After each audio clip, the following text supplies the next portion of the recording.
জামিয়া ইসলামিয়া সিরাজুল উলুম মাদ্রাসার প্রিয় ছাত্র ভাইদের উদ্দেশ্যে বিশেষ নসিহত শায়েখ আজিজুল ইসলাম জালালির পক্ষ থেকে আপনাদের প্রতি নসিহত পেশ করছি। আসসালামু আলাইকুম ওয়া রাহমাতুল্লাহি ওয়া বারাকাতুহু। জামিয়া ইসলামিয়া সিরাজুল উলুম সূর্যকান্দি মাদ্রাসার আমার অত্যন্ত স্নেহভাজন ও প্রিয় ছাত্র ভাইয়েরা, আল্লাহ তাআলা আপনাদেরকে দ্বীনের সর্বোচ্চ ইলম অর্জনের জন্য কবুল করেছেন, আলহামদুলিল্লাহ। একজন তালেবে ইলম বা দ্বীনের পথযাত্রীর জীবন সাধারণ মানুষের মতো নয়। তার প্রতিটি কাজ, প্রতিটি আচরণ হবে নবীওয়ালা আদর্শের প্রতিচ্ছবি। আজকে আমি আপনাদের সামনে অত্যন্ত জরুরি কিছু বিষয়ে কিছু নসিহত পেশ করছি, যা আপনাদের ইহকালীন বরকত এবং পড়াশোনায় ইলমের নূর পয়দা করার জন্য অত্যন্ত সহায়ক হবে ইনশাআল্লাহ। ১. মাদ্রাসা প্রাঙ্গণ ঝাড়ু দেওয়া, ফুলবাগান ও বাথরুম পরিষ্কার পরিচ্ছন্ন রাখার ফজিলত। প্রিয় ছাত্র ভাইয়েরা, এই মাদ্রাসা কোনো সাধারণ ভবন নয়, এটি আল্লাহর দ্বীনের একটি পবিত্র মারকাজ। আল্লাহর ঘর মসজিদের মতোই এই দ্বীনী প্রতিষ্ঠানের পরিচ্ছন্নতার এক বিশাল ফজিলত রয়েছে।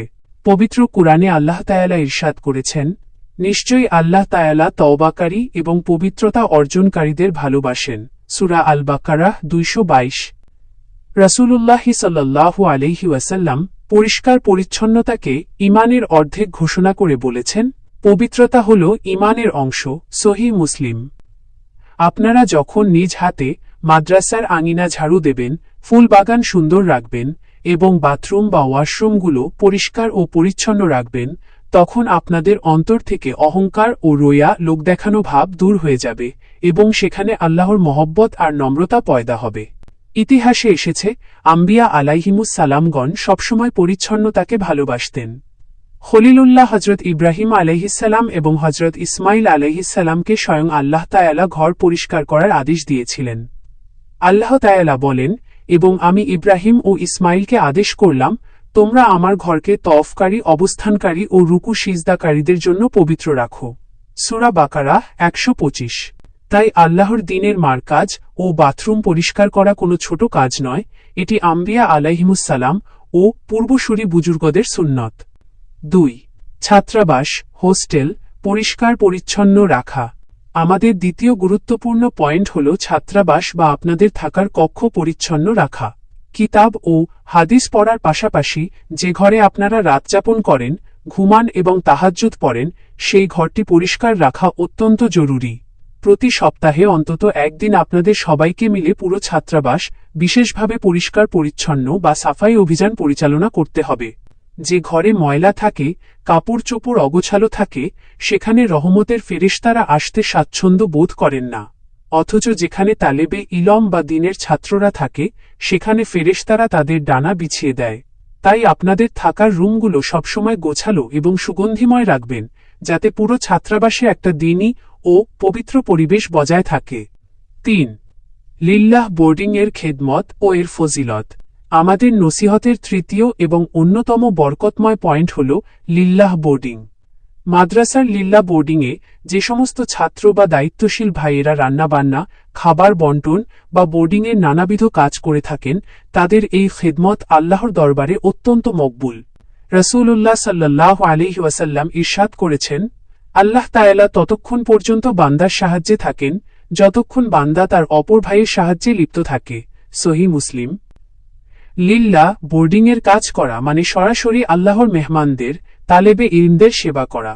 নবী করিম সাল্লাল্লাহু আলাইহি ওয়াসাল্লাম নিজে কাফেলায় সাহাবীদের খাবার তৈরিতে এবং কাঠ কুড়ানোর কাজে সহযোগিতা করতেন। যারা লিল্লাহ বোর্ডিংয়ের কাজ করে নিজেদের আরাম বিসর্জন দিচ্ছেন, তারা মূলত নবীজি সাল্লাল্লাহু আলাইহি ওয়াসাল্লাম এর মেহমানদের খিদমত করছেন। এই খিদমতের বরকতে আল্লাহ তাআলা আপনাদের ইলম ও আমলে অভাবনীয় বরকত দান করবেন। ৪. আমানতদারি ও মাদ্রাসার আসবাবপত্র হেফাজত করা, নতুন সংযোজিত।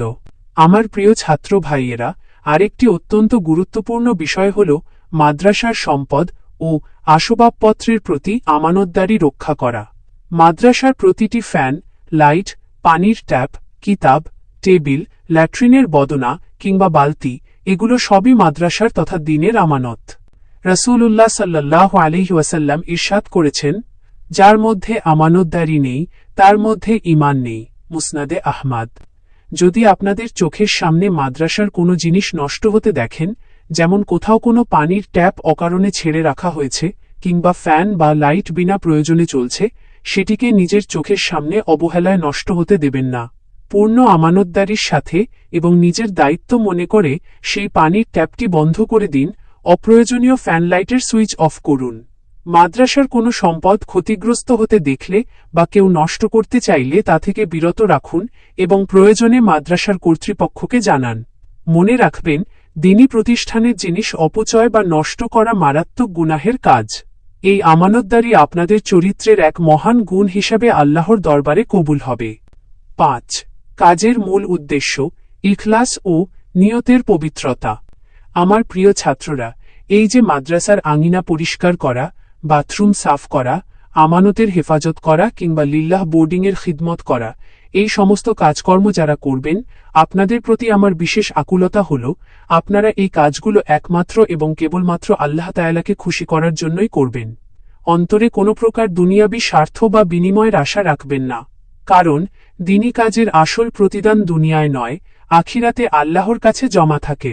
তবে হ্যাঁ, আপনারা যে কষ্ট করছেন তার কৃতজ্ঞতা স্বরূপ মাদ্রাসা কর্তৃপক্ষ যদি খুশি হয়ে আপনাদেরকে ভালো কোনো খাবার দাবার খাওয়ায় উপহার হিসাবে অথবা কিছু অর্থ আপনাদের হাতে হাদিয়া হিসাবে দেয়, তবে সেটিকে আপনারা আল্লাহর পক্ষ থেকে বিশেষ বরকত হিসাবে সানন্দে গ্রহণ করে নেবেন।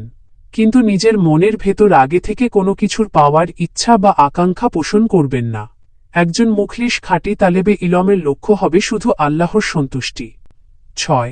পরিচ্ছন্নতার মাধ্যমে ইলমের নূর বা আলো লাভ। সর্বোপরি মনে রাখবেন, ইলমে দ্বীন হল একটি নূর বা ঐশ্বরিক আলো।